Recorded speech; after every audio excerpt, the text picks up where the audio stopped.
Now then.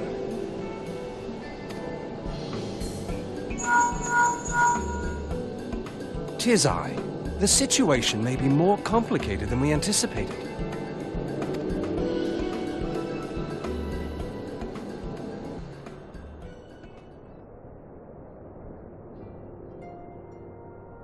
Indeed, I shall remain watchful. Ere thou goest, another matter requireth thine attention. A young maiden, full eager to... Wherefore inquirest thou of her fairness? Very well. Be she damsel or devil, I shall direct her steps to Revenant's Toll. Save thine insinuations for one given to such impropriety. Thou shalt not find me amenable.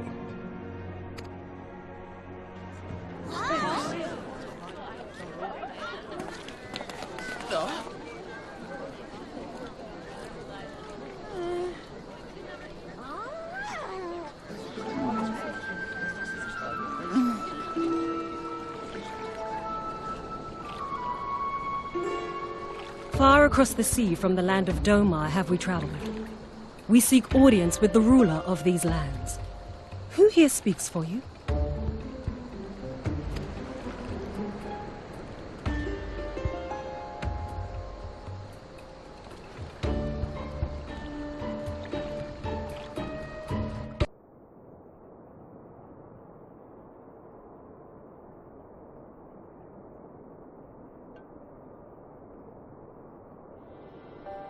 We have traveled some several thousand miles across the sea, from the nation of Domar, in hopes that we might find sanctuary in these lands.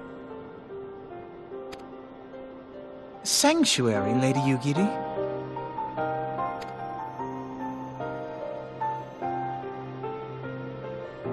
Aye. Lying within Othard, Domar was under the dominion of the Garlean Empire, as I'm sure you are aware. When the War of Succession broke out in Garlemald, we espied an opportunity to free ourselves from the yoke of imperial oppression and took up arms. Only to be crushed. And so I gathered what few Domans escaped the reckoning and guided them hither to your shores.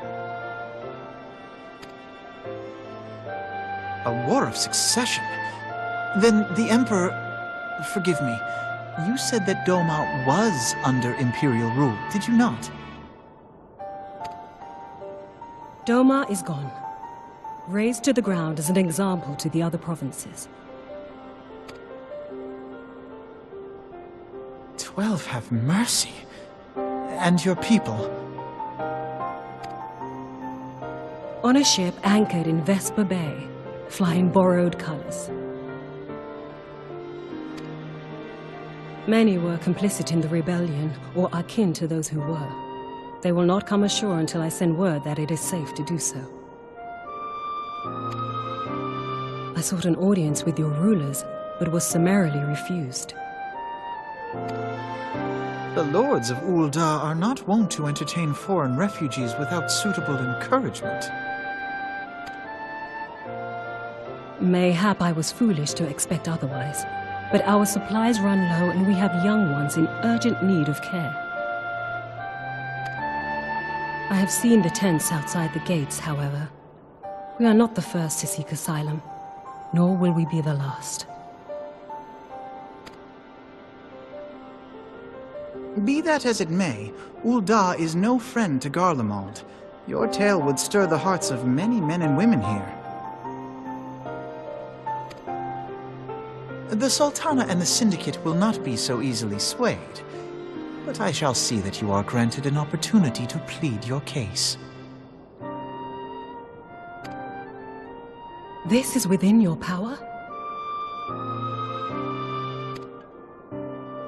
Well, far be it from me to boast, but I do have the ear of certain influential individuals.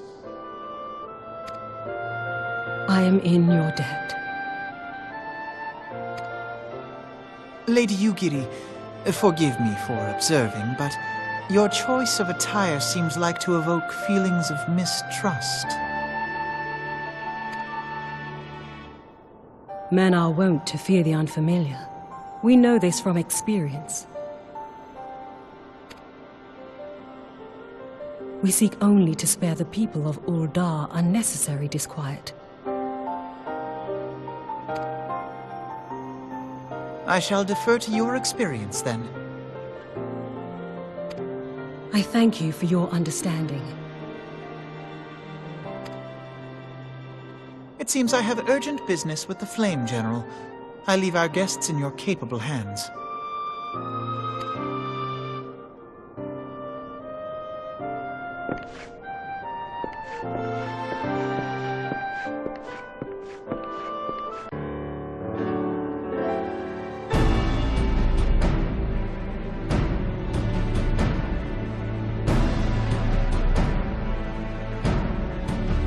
I, Ugiri of Domar, am honored to meet you at last, Your Grace. To mark this auspicious occasion, I should like to present to you the finest treasures our humble nation has to offer.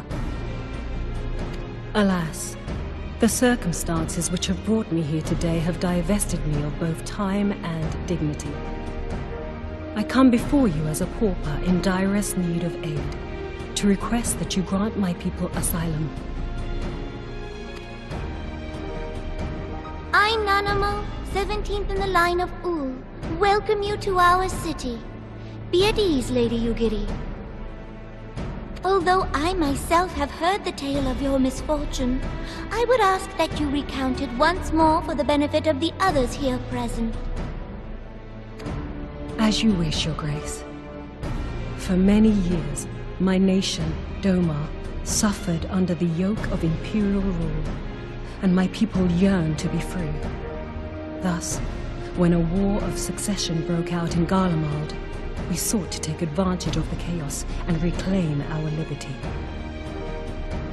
Alas, our enemy proved less preoccupied than we had hoped, and our rebellion was put down in the most brutal fashion. Those who survived, how many do they number? More than 200 souls huddle within the cramped confines of our own galleon's hold. Yet this figure accounts for but one of a number of ships which escaped the purge. It is my hope that you will allow us all to dwell within your walls. Should that prove unfeasible, however, I humbly ask that you accept as many of my people as your resources allow.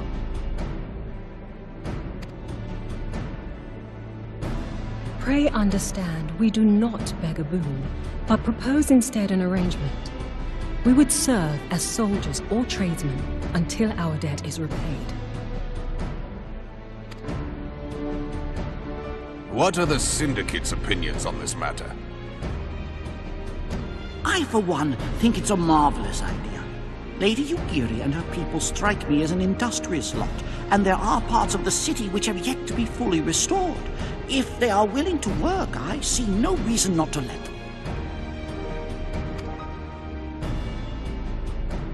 The head of the Mirage Trust is not known for his generosity. He sees profit in this. I agree. That said, these are foreign refugees. To admit them would require a formal resolution. Shall we call a vote?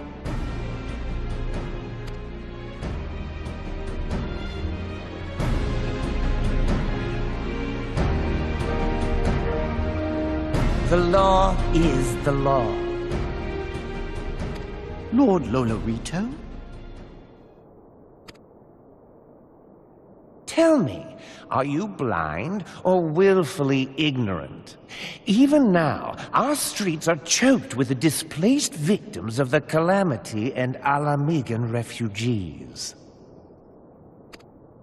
They live hand to mouth, subsisting on aid provided by the immortal flames, the cost of which grows ever higher. The wealth of Uldar is not without limits, my friends. And need I remind you that these refugees are prone to violence and criminal activity? You have all read the reports, I think. Without homes or employment, it is only a matter of time before men grow desperate and take that which they imagine has been unjustly denied them. Yet, knowing this, you would have us swell their ranks. Mayhap you think the brass blades and the flames are not hard-pressed enough? Some say the chairman of the East Aldenard Trading Company passes Gil thrice daily. This may explain how he came to be the wealthiest man in Uldar. Or it may simply be that he's ruthless beyond reckoning. Surely the Sultanate can support the few hundred domins Lady Yugiri represents. That our resources have been taxed, I do not deny. But we are hardly in danger of financial collapse. I move that an exception be made. An exception, Your Grace? I am suddenly reminded of a similar debate some years ago regarding a number of Alamigan refugees, if memory serves. What were your words that day? Yes. The law is the law, and so our visitors remained in Little Alamigo. Mayhap our wise and benevolent Sultana would be so good as to enlighten us as to which other of our laws should not be upheld. Mind your tongue, Lolorito. My lord, I share your concern for the welfare of our great nation, but we must endeavor to take a longer view. You know as well as I that people can be a resource still more precious than Gil. Precious or not, they were never yet so reliable. And unlike those who frequent your establishment, I have no desire to gamble with my future. Uldar's greatest asset is, and has ever been, her material wealth. We risk this at our peril. One need only look to Teleji Adeleji's example for evidence of the danger in allowing sentiment to dictate policy. How far the vaunted Mirage have fallen, both in repute and profitability, since he began employing refugees. How I choose to conduct my affairs is not your concern, my lord. A proposal has been tabled. Given its urgency, I move we forego further debate and call a vote. To accept the Doman refugees or not. Those in favor, I bid you remain. Those opposed, I bid you leave.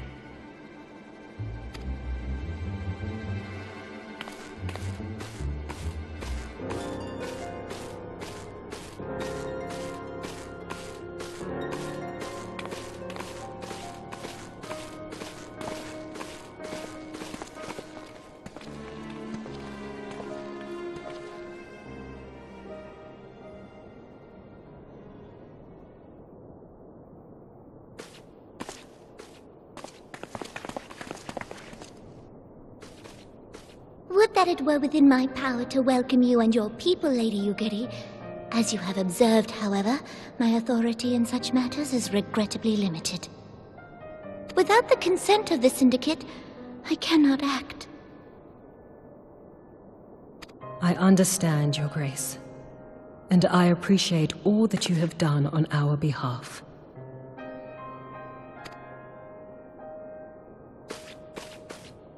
The nerve of the man!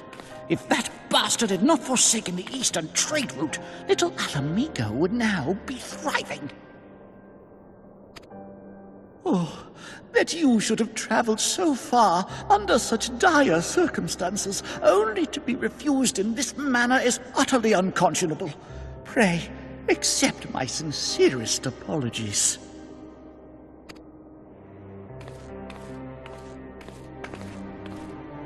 Now that the Empire no longer poses an immediate threat, they see little reason to maintain the pretense of unity.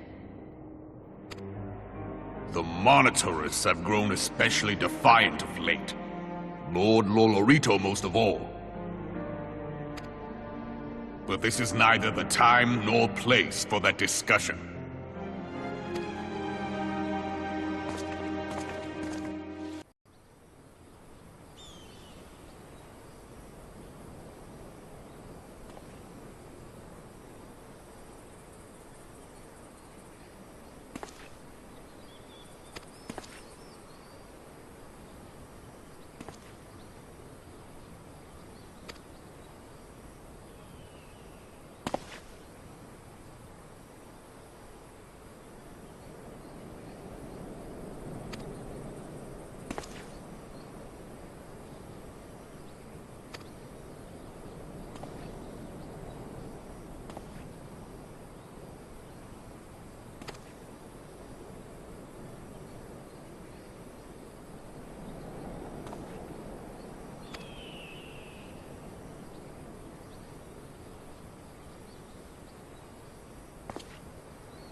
How goes the fishing? Caught anything slippery? Aye. Our suspicions were well founded. The Serpent Reavers are indeed the culprits. The plot thickens. Has there been any movement in Thanalan? It has been blessedly quiet. Which is to say the Amalja are being no more or less of a nuisance than usual, summoning Ifrit with such crystals as they have hoarded. Urianger, too, reports not out of the ordinary. Then we have our explanation. Your explanation for what, pray tell? For the recent spate of crystal thefts in Thanalan, we naturally assumed that the trail would lead us back to the Amalja. Yet it did not. It led us across the sea unto Vilbrand. Vilbrand? There have been reports of increased Sahagin activity of late. Oh gods, they mean to summon Leviathan? That is the way of it, I fear. Whilst conducting our investigation on behalf of the mineral concern, we came upon evidence implicating the Serpent Reavers. With the aid of the Maelstrom, I was able to verify our suspicions. 'Tis only a matter of time before Leviathan returns to harrow the seas.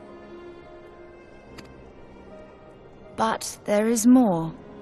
One of the Sahagin, an elder by my judgment, spoke of attaining the gift and knowledge of eternity. Ugh.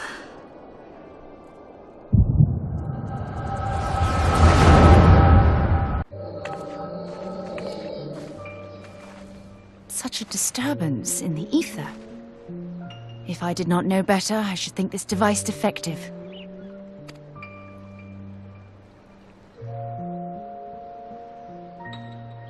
And there is the explanation.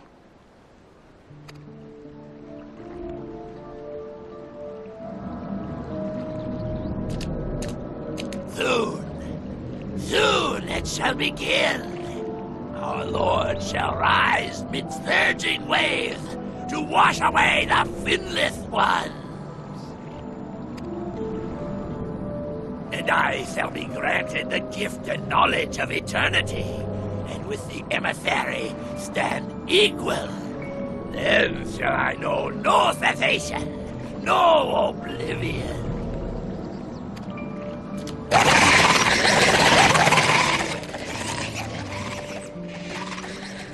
Whence comes this promise of immortality? The emissary? We have outstayed our welcome.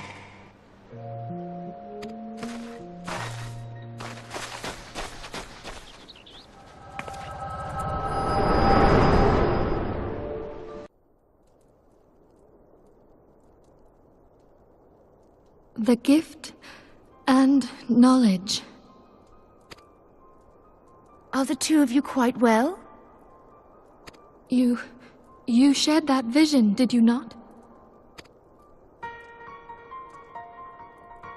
Even before the Sahagin made mention of the emissary, I recognized Elidibus's words. He is behind this. But surely it is not within his power to grant the echo. My lady, unless we act swiftly, Leviathan will rise again. The Admiral has already requested that we intervene to prevent this. Failing that, we are to attend to the Primal's extermination. She will have our full cooperation. Let us make haste to Limsa Lominsa. I mean to play a part in this mission. Tataru, pray, take charge in my absence. My lady, are you sure this is wise? I am aware of the risks, but there is something I must see with mine own eyes. The true nature of the echo. Very well. I shall not stand in your way. On the condition that you permit me to accompany you as bodyguard. Your company is ever welcome, Thancred. I take it something ill is afoot. Aye, a primal is about to be loosed upon Eorzea. Primal? A godlike being whose very existence is a bane upon the land. We scions of the Seventh Dawn are sworn to put an end to their kind.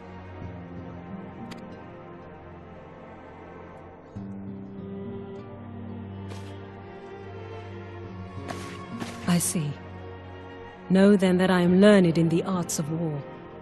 In return for the kindness you have shown my people, I would lend you my blade. It would be most welcome. When contending with a primal, one can never have too many able allies. If you crave a more intimate understanding of the problems facing Eorzea, this experience is like to provide it. Be sure to come well prepared.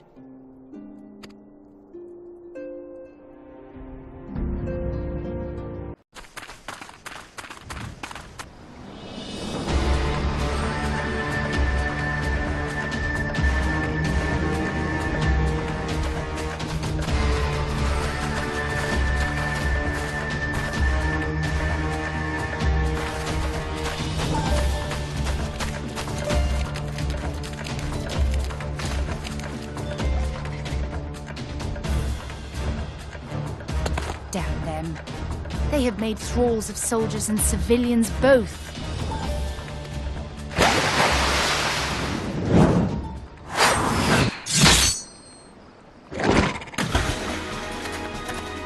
Did I miss much?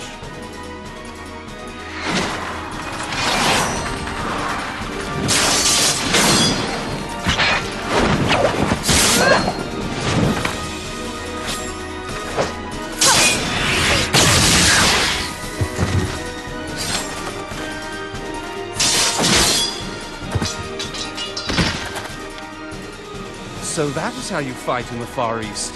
Mental note, pick no quarrel with Domans. But seriously, if I am to keep up, I must needs forsake elegance for efficiency.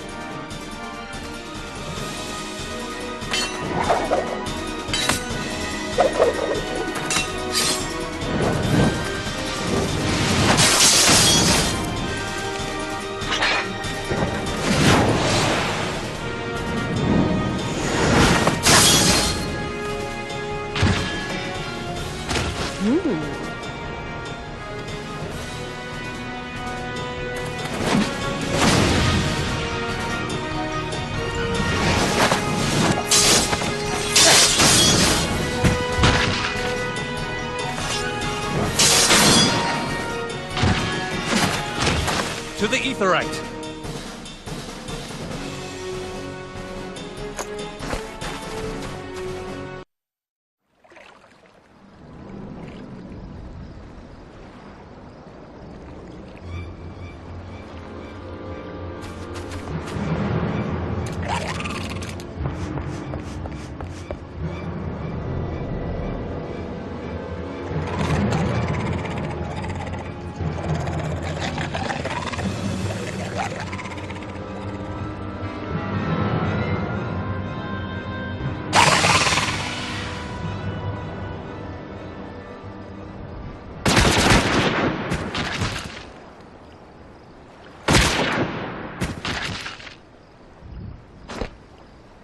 You'll forgive me my lateness.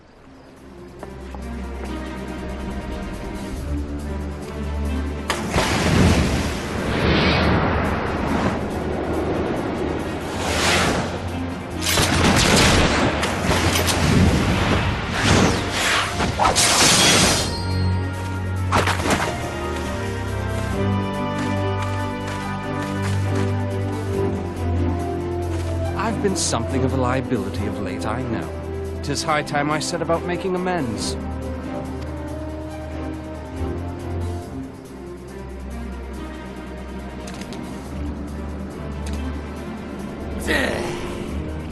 Long have you shriveled Sorewalkers, tormented our kind. But no more! Your time is at an end! You shall perish with salt in your wounds and sea in your lungs.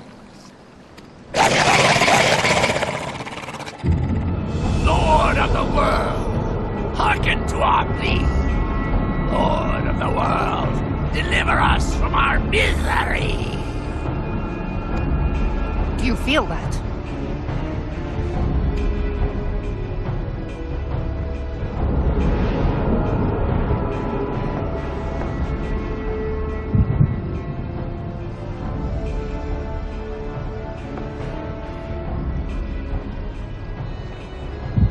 I know this sensation.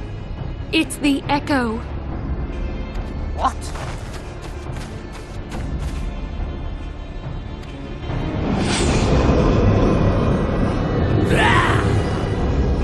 Such power! It is transcendent!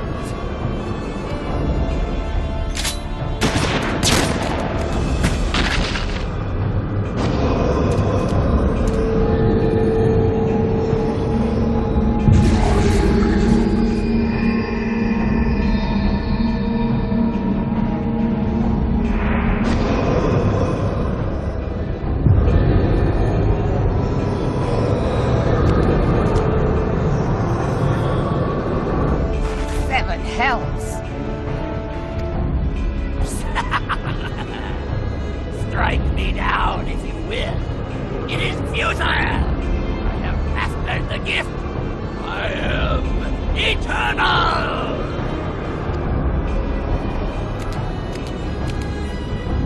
Oh, mighty Leviathan, ruler of the seas, born of waters primordial, I offer unto you this frail flesh, that you might grant your faithful servants deliverance. I beseech you, come forth!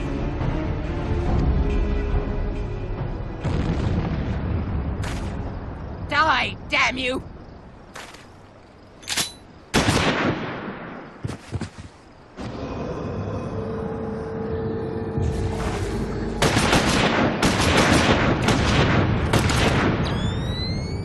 Foolish shorewalker! You cannot kill that which is eternal!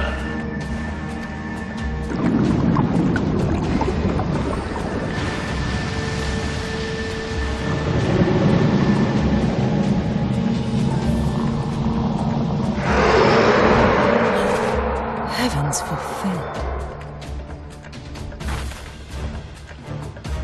Damn it all!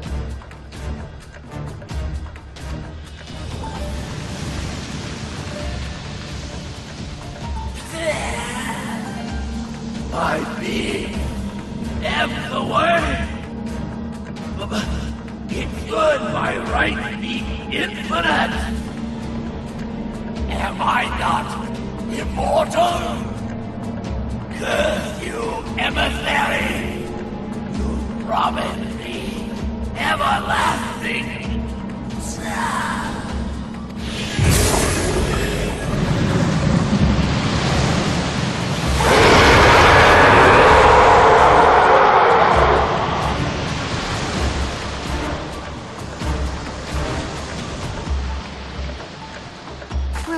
Where did he go?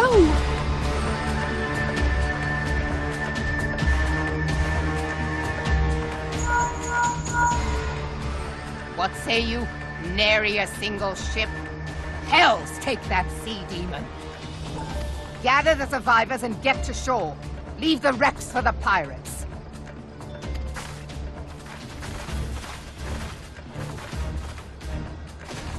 Leviathan wastes no time. The diversionary squadron is lost. For a mercy, 'twould seem the Primal now makes for open sea. But why does he not press his advantage? Unless... God save us! He means to unleash a tidal wave.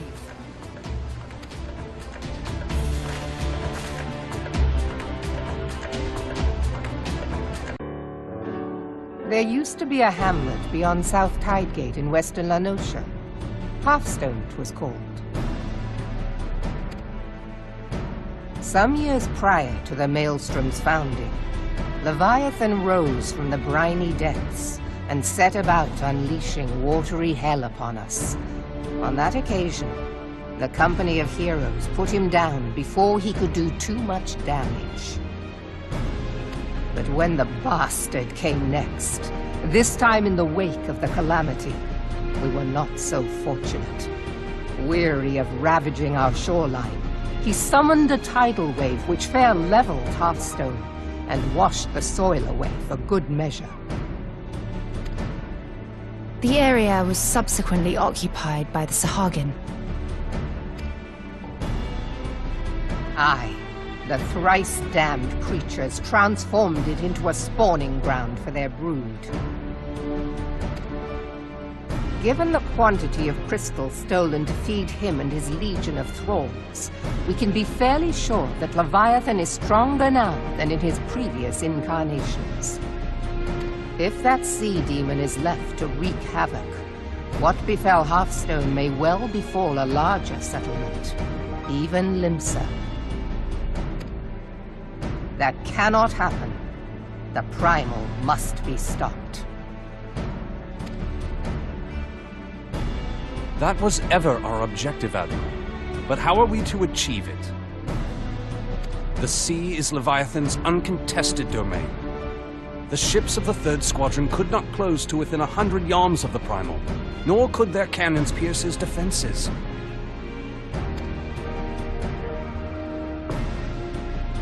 I have read the reports, Master Thancred. Our warships may as well have been bloody pleasure barges for all the good they did. 7 hells! Is there no way that we might strike back? The Company of Heroes defeated Leviathan, having first lured him into an inlet, but we must needs contend with him upon the open sea. It will avail us little to consult past experience.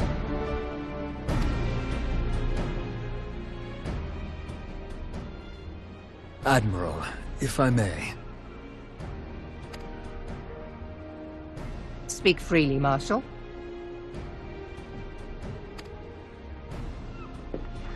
By all accounts, Leviathan's most formidable weapon is the very sea itself. Waves and whirlpools, tides and currents, all these things are his to command. The key to victory, I believe, lies in disarming our foe. This, in effect, is what the Company of Heroes achieved with their ruse. We cannot lure Leviathan from the sea a second time. But what if we could weaken his hold upon the element of water? I have heard of devices capable of such wonders. They draw upon the power of corrupted crystals, I am told.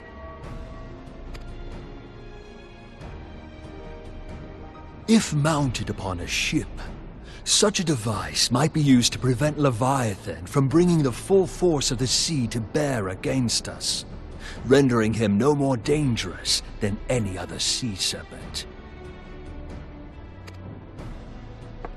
Of course! Sid built a similar device to grant the Enterprise safe passage through Garuda's Tempest, did he not? Begging your pardon, my lady, but to give credit where it's due, this is something I heard from an old arcanist friend of mine. It makes little difference who thought of it first, so long as it works. Beg the specifications of this device from your friend, and I shall pass them on to our people at Naldic and Vermelis. But before we proceed any further, I would voice one concern. Piercing Garuda's defenses is one thing. Suppressing Leviathan's attacks, quite another. In matters of science, I am as a babbling babe, but I cannot well imagine that such a feat would be possible without a veritable mountain of corrupted crystals. The question being, do we have a ship big enough to bear such a burden? Mayhap not, Admiral, but 2 might. Recall you the tale of Mistbeard's greatest haul? It is said that he lashed 2 ships together, side by side, the better to bear his plunder. By your leave, we might attempt to repeat the trick. The gods know it would be quicker than building a new vessel. Mistbeard did this. Truly, Marshal, upon the subject of the Pirate King, you are as a scholar.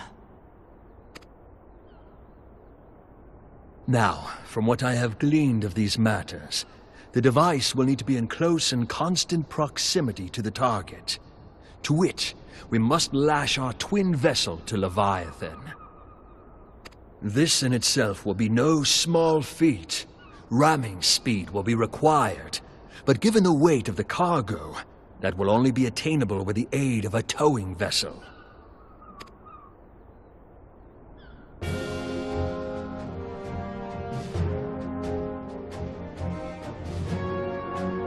Suffice it to say, the task of piloting said vessel will entail considerable danger, and I would not ask it of another.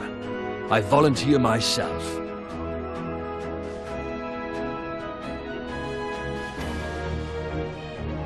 It will be dangerous for all involved, but we have no better recourse.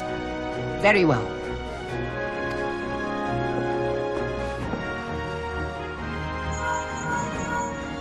Commodore, assemble the remnants of the fleet at Morabee Bay. Give priority to our soundest vessels. The repairs can wait.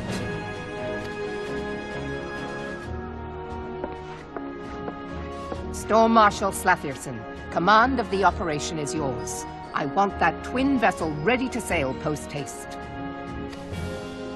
At once, Admiral.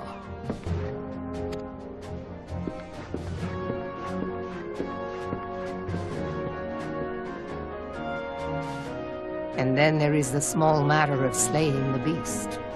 The fate of Lim-Solo-Minsa rests upon your shoulders once again. Go well, warrior of light.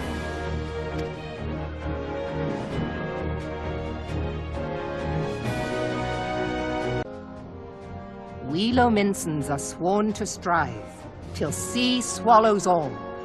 And swallow all it would have, had Leviathan prevailed. That we still strive now, we owe in no small part to you. Not for the first time, you have delivered Lim-Solo-Minsa from the wrath of a primal. Never has our nation known a stouter ally. On behalf of my people, I give you my humblest thanks.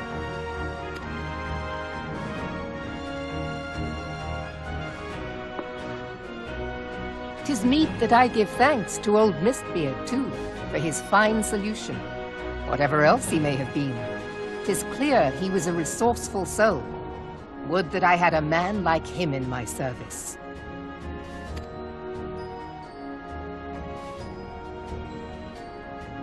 Before I set foot in these lands, I had no inkling that the people of Eorzea contended with such mighty foes. Suffice it to say, their existence came as something of a shock, as did the idea that they could be defeated. This experience has served to remind me of the vastness of the world, and the boundless potential of man. Though I am but a refugee in this realm, I would fain be of use to you in your fight. Know that I am tutored in one of the foremost combat arts of the Far East. It may seem outlandish to the Eorzean eye, but should any of your people care to learn, I would be pleased to initiate them. And I will see to it that they are grateful. I have no doubt that your knowledge and skills will serve us well. Besides, your art is not so outlandish as you think. Would you not agree, Master Thancred?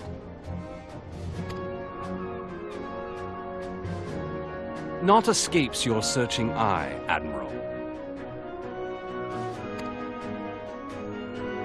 Few are privy to this information, but Lim-Solo-Minsa is home to a certain secret fraternity. Its members are trained in a form of combat not unlike your own.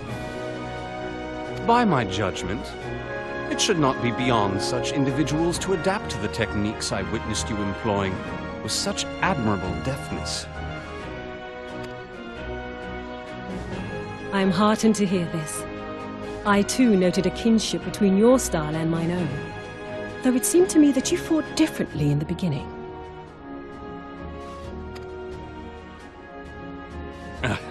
I suppose I did.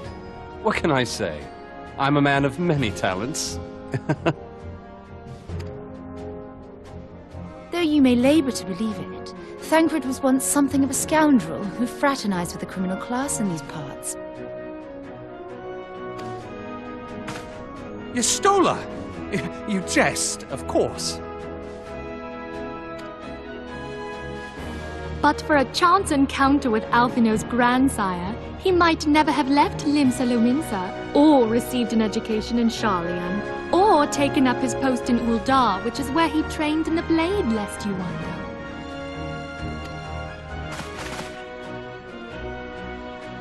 Menphina, please!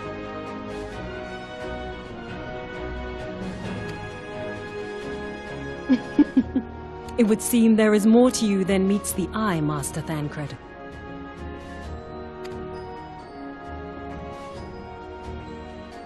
Lady Yugiri, I am told that you and yours came to Eorzea seeking permanent resettlement, and that many domins have since been engaged as frontier hands at Revenant's Toll.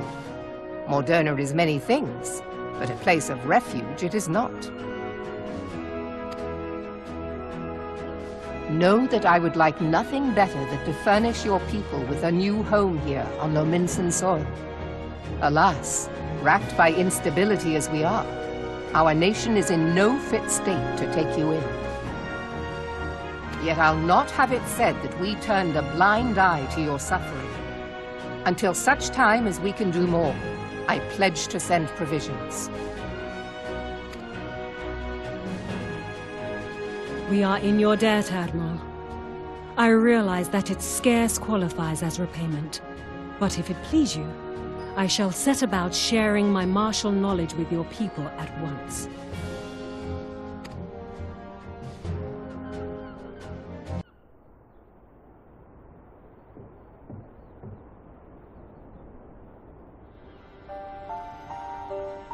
You wished a word in private.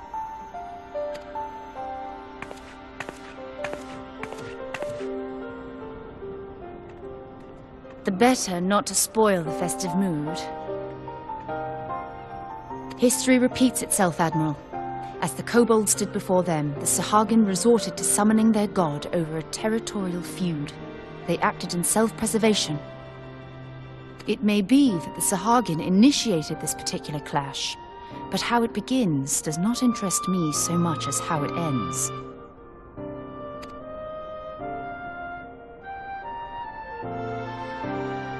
I have not forgotten our conversation, Y'shtola. I am aware that man bears part of the blame for the Primal's existence. Nor am I ignorant of the Sahagin's reason for acting. They sought to secure a place to breed and multiply that their kind might survive. Self-preservation, as you say. But we have as much right to live and thrive as they. If our own survival is threatened, are we to lay down our arms and welcome oblivion? Nay. And so you kill, that you might live. Yet if living is a right, then that right belongs to all peoples, be they men or beastmen.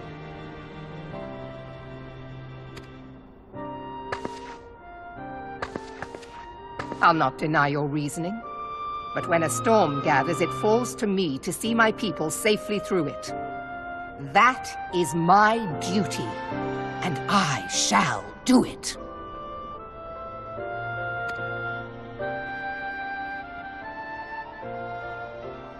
As must we all, Admiral. Stay the course then, but know that it will lead to no good end.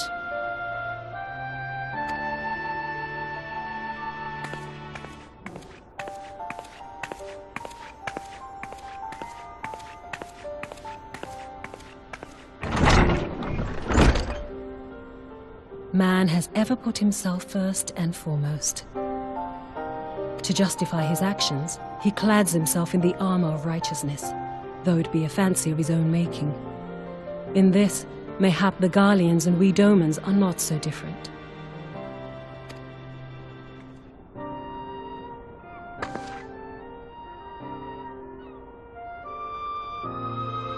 Eorzea has become as a raging sea.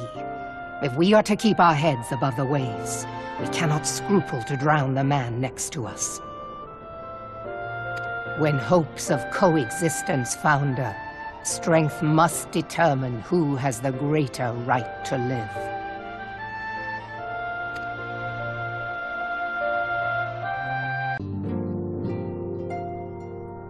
I have been reflecting upon the events which took place during our visit to Vilbrand.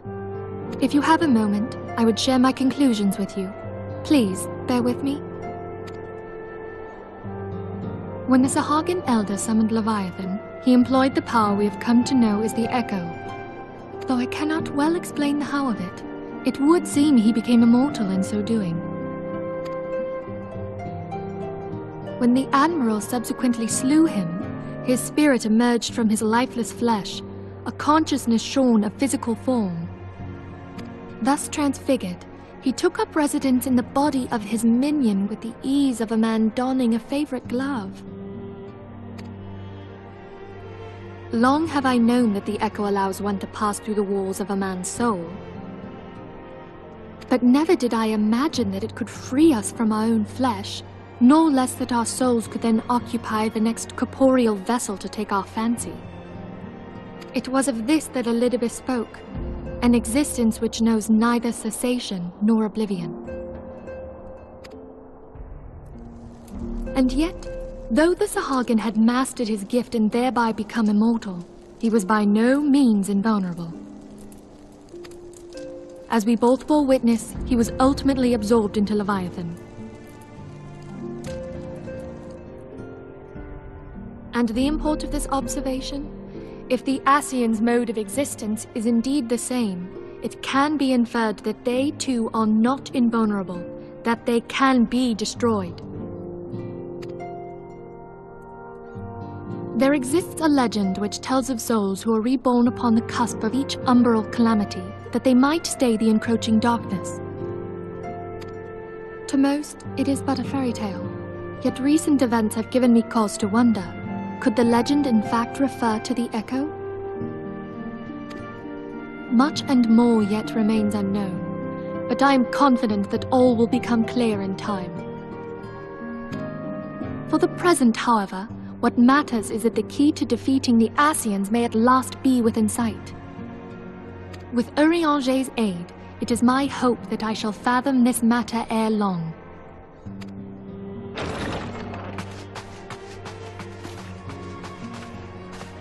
Oh, I was just about to send for you, my friend. Is aught amiss?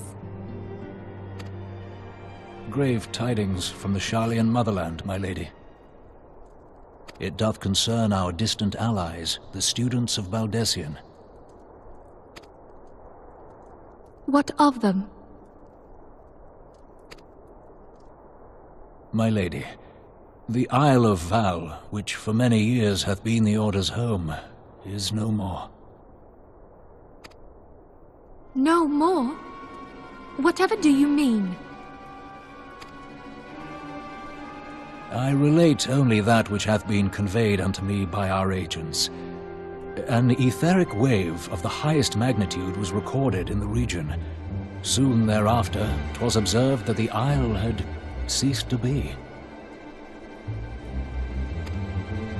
'Tis postulated that a magic was evoked, like in power to Ultima.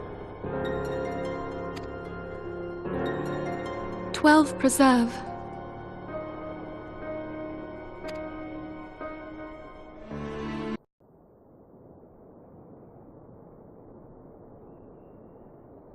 If there are no other matters, I move that today's meeting be adjourned.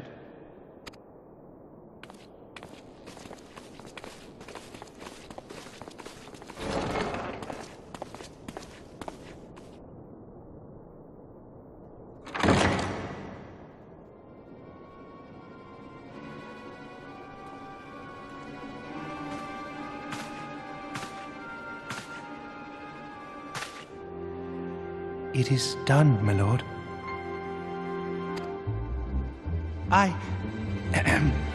Forgive my impertinence, my lord, but these orders, I am uncertain as to what end they serve.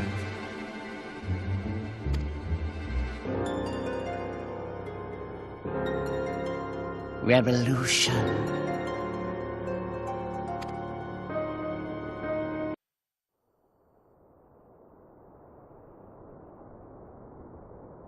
Come, you must have gathered by now that Tataru is given to exaggeration.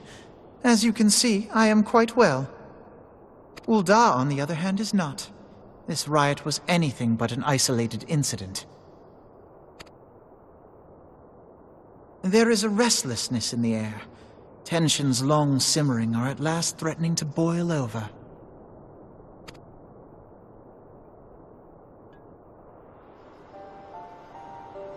Ul'dah is a nation infamous for the great disparity between the wealthy and the poor. The majority of the populace accepts this state of affairs because they believe that every man bears responsibility for his own lot in life. To an Ul'dan, money is the foremost, and some would say the only measure of a man's worth. Small wonder that the wealthiest wield the greatest influence. So where do the refugees fit into this social hierarchy? What place is there for those who fled Alamigo and the destruction of the Calamity? Plainly, there is none. They have no wealth, no power, and no worth. To the Ul'dan way of thinking, they may as well not exist.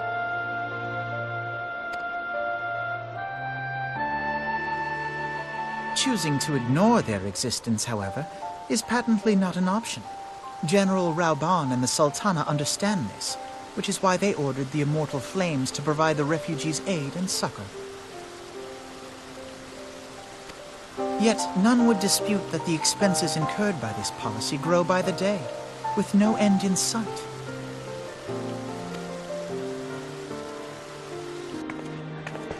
This has prompted more and more Ul'dans to question their obligation to aid these worthless wanderers. While more and more refugees have come to resent their treatment at the hands of the sneering citizenry.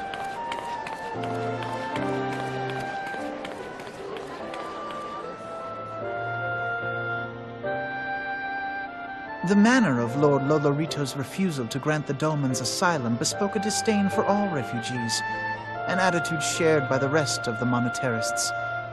And you may be sure they make no effort to conceal their opinions. It was only a matter of time before the refugees united in protest.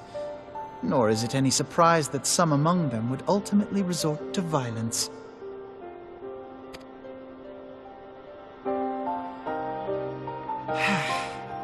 That the Immortal Flames should choose this of all occasions to engage in joint training exercises with the other Grand Companies. By the time they return, the situation may well have deteriorated beyond mending.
Commander Swift has kept us apprised of your recent activities. You've made great strides towards quelling the violence. Despite our best efforts to determine what provoked this uprising, truth continues to elude us. Have you uncovered aught which might shed some light on the mystery?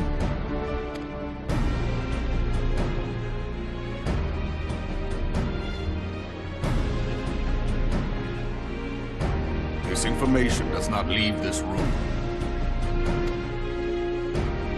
The Syndicate's decision to reject the Doman refugees' appeal for asylum had lasting repercussions. A number of those displaced by the Calamity claimed it was proof of a policy of discrimination.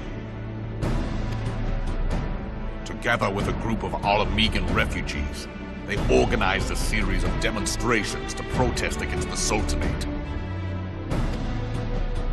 Demonstrations which became heated, but did not descend into violence. Until a certain incident served as a call to arms. A unit of brass blades sent to supervise a demonstration loosed arrows upon unarmed protesters. It was this atrocity which prompted the refugees to take up arms. I need not tell you what followed. We assumed at first that the attack was born of a miscommunication. When emotions run high, they happen. But suspicions were raised regarding the unit's commanding officer, whom I ordered interrogated. Sure enough, our fears were soon confirmed. The dog confessed that a merchant had offered him coin to give the order. A merchant in the employ of Teleji Adeleji. Teleji Adeleji. But he spoke in favor of the Doman's cause, and has ever seemed sympathetic towards the refugees' plight. Why would he do such a thing? Know you of the Cartano Reclamation Bill? It is a proposal to annex the Cartano Flats so that refugees may establish permanent settlements. When last I looked, that was disputed territory.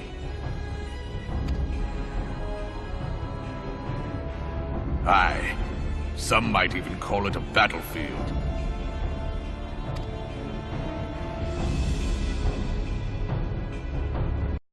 The destruction wrought by Bahamut was greatest at the Cartano Flats.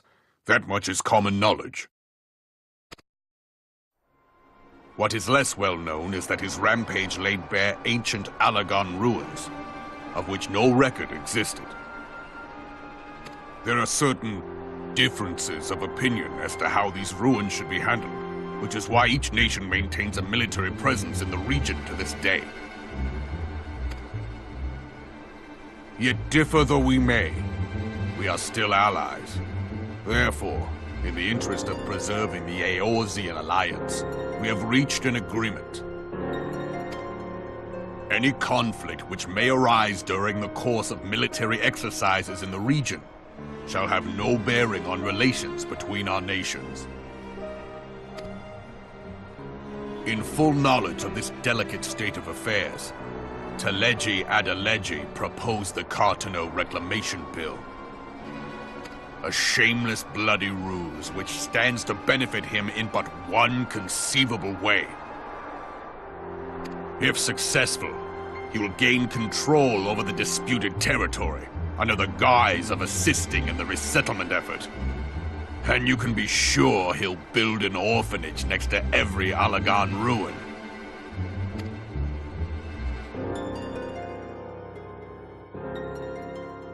Would threaten the unity of the Eorzean alliance and risk countless lives for personal gain. He walks a path all his own, independent of any faction and beholden to none of his fellows on the Syndicate. By inciting the less fortunate to violence, he hopes to convince others that the Cartano Reclamation Bill is the only viable solution. His sympathy for the plight of the Domans was not but posturing to gain credibility with the refugees. Of that there can be no doubt.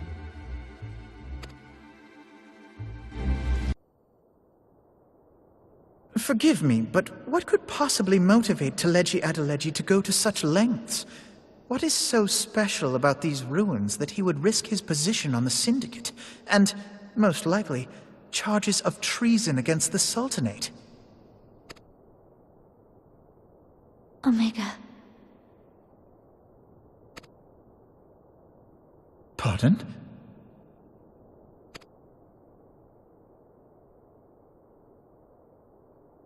An Oligon monstrosity, not unlike the Ultima weapon. Mayhap larger, we know not.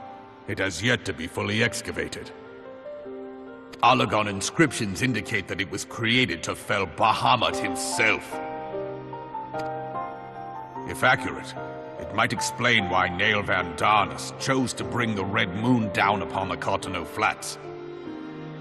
Given the ends he went to ensure Eorzea's annihilation, destroying the one weapon which could stay the Elder Primal may well have seemed like good sense. When first I bore witness to the power of the Ultima weapon, I doubted the evidence of my senses. And now you tell me there is another such weapon, one which could contend with Bahamut. Bahamut! Aye, we were skeptical ourselves. Truth be told, until the Ultima weapon's existence came to light, we thought the inscription had been mistranslated. At present, Omega is more akin to a fossil than a tool of war, having long since ceased to function. As such, its true potential cannot accurately be gauged. However, if someone were to restore it, as the Garleans did the Ultima weapon, I have little doubt that he would wield untold power.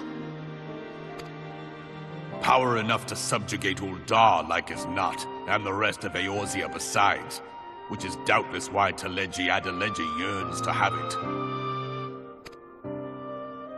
That he should aspire to world domination. He who has ever walked 2 paces behind Lord Lolorito in matters of commerce.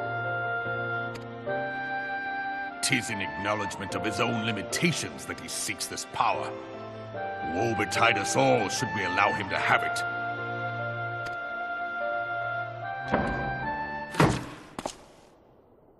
Pray waste no time chasing rats.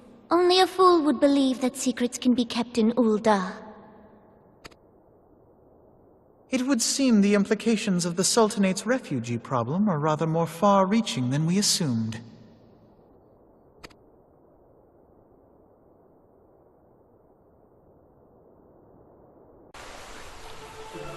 Scions of the Seventh Dawn, on behalf of the people of Gridania, I bid you welcome. Your presence is of great comfort to us all in these days of uncertainty. I summoned you here to share tidings of a most urgent nature. But a short while ago, the great elemental spoke, and his voice was clarion in its intensity. Ramuh is returned unto the forest. Scarce had his words ceased to echo in mine ears when we were visited by an emissary from Little Solace.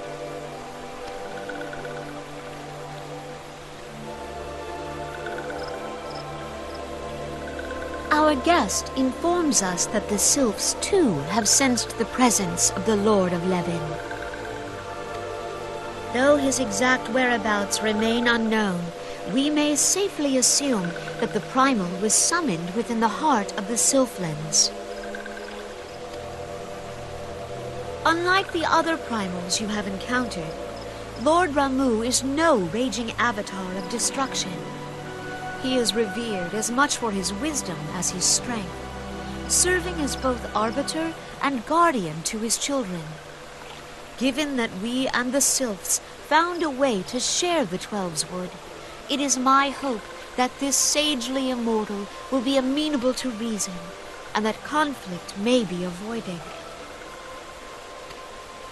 Blessed as you are with the power of the Echo, you are one of the few among us who may commune with a Primal without fear of influence.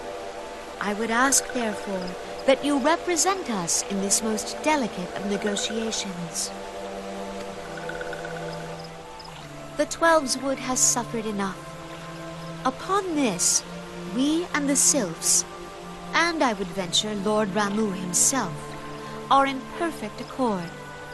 Let us not endanger our shared home by engaging in unnecessary hostilities.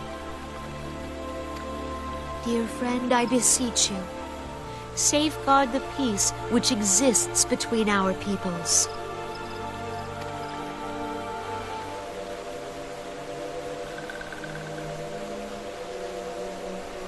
You have my thanks.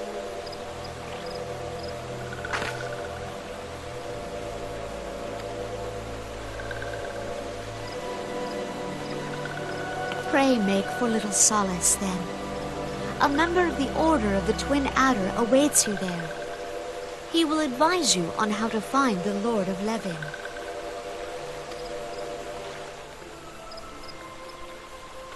An ill wind blows through the forest. Yet, it is not only the Twelveswood that flinches at its coming. All the lands Veorzia shiver in dread anticipation. Have care.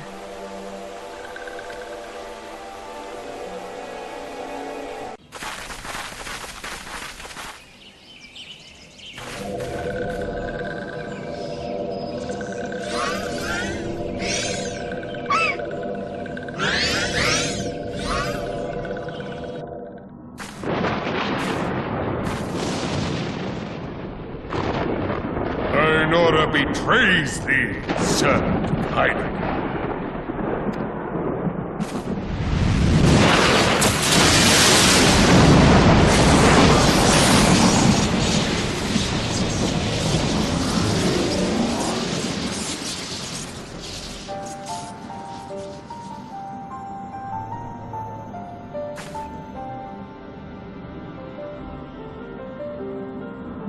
Thou art the bringer of light, Bane of Ifrit, Titan, Garuda, and Leviathan.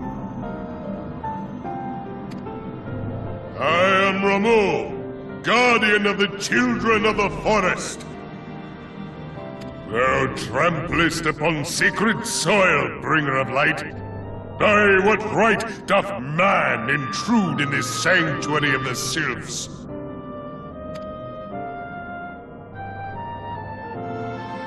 Redanians proffer peace? Their words are born of delusion, thine offer an insult.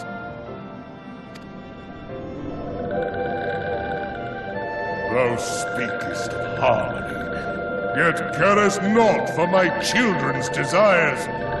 They did but wish to dwell beneath these boughs in solitude. Yet even that was too much to ask of man. Thus did they turn to me for succor. The sentence I pronounce upon thy kind is just. Redanian or Garlean, it matters not. The good intent of one excuseth not the misdeeds of the other. Thy conflicts have brought naught but anguish and misery unto the forest. All blame doth lie with the darkness that resideth in the breast of man. Whence sprung this calamitous seed? In the beginning no such duality existed. Were light and dark given form when man was born? It would explain much. Not least why strife and sorrow follow ever in thy wake. Thou canst not deny the urgings of thine own nature. Knowing that thy mere presence here portendeth tragedy, wilt thou persist in this pretense of peacemaking?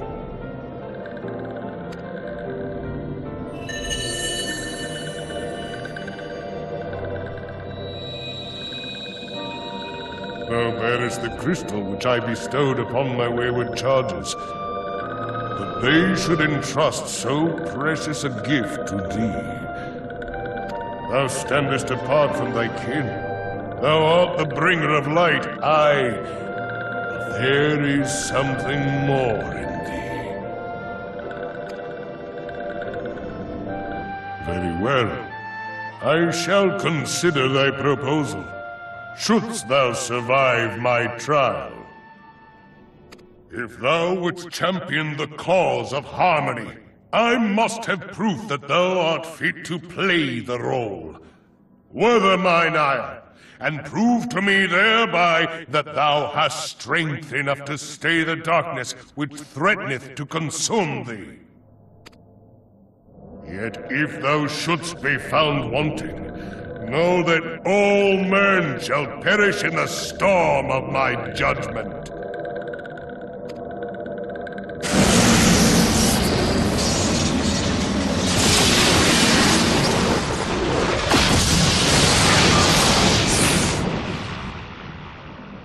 Come to me, bringer of light. I shall await thee on the field of battle.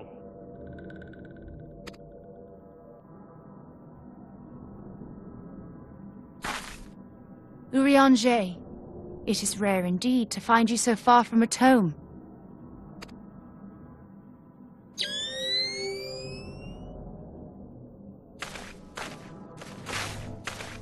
The Lord of Levin himself. Never till this day had I looked upon his visage, save in painted renderings made faint by time. Ever shall this scene remain etched in my mind's eye. Beg pardon, my lady.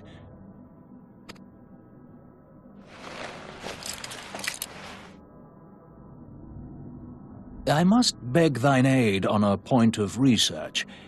If thou art resolved to face Lord Ramuh, I would ask thy leave to observe the event.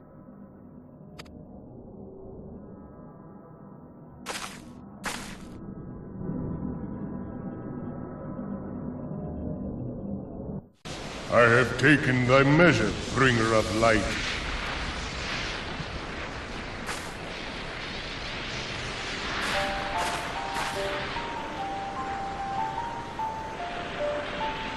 And I judge thee a worthy champion.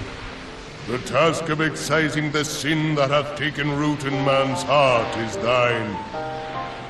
Shrink not from employing thy strength in service to the forest and the wider realm beyond. Like hungering shadows do the enemies of harmony gather, and meekness will but feed them.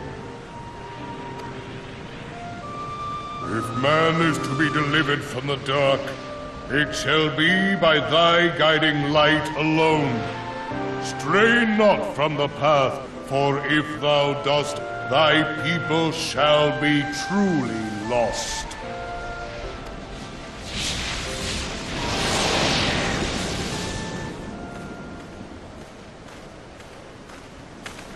Thou hast slain the Lord of Levin.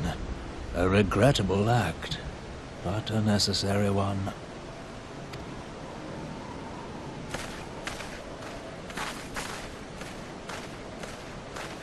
In witnessing thy struggle, a truth hath been revealed unto me. If I mistake not, it may yet prove a chink in the eternal armor of the Assyrians. But let us conclude our present business. I shall expound upon my findings at the Rising Stones anon.